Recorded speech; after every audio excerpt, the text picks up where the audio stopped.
Kilig na kilig ngayon ang fans matapos kumalat ang balita tungkol sa sweet na pagbisita ni Jillian Ward kay Eman Bacosa sa tent nito habang nasa set sila ng Never Say Die. Para sa maraming netizens, simple man ang tagpong iyon ay ramdam umano ang sweetness at genuine na pag-aalala ng aktres sa boxer-actor. Ayon sa ilang nakakita sa pangyayari, personal na dumaan si Jillian sa tent ni Eman habang naghahanda ito para sa kanyang take.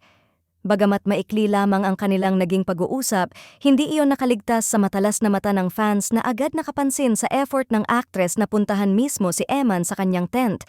Dahil dito, agad na bumaha ng reaksyon sa social media.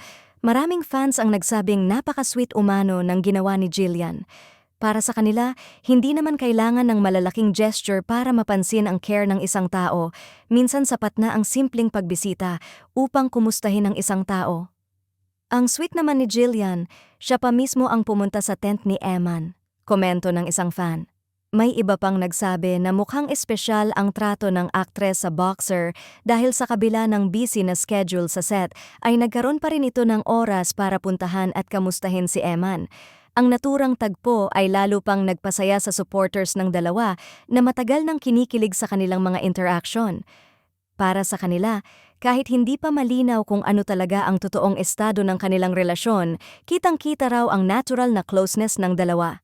May ilan pang fans ang nagsabing posibleng nagsisimula pa lamang mabuo ang magandang samahan ni Jillian Ward at Eman Bacosa, lalo na ngayong magkasama sila sa iisang proyekto.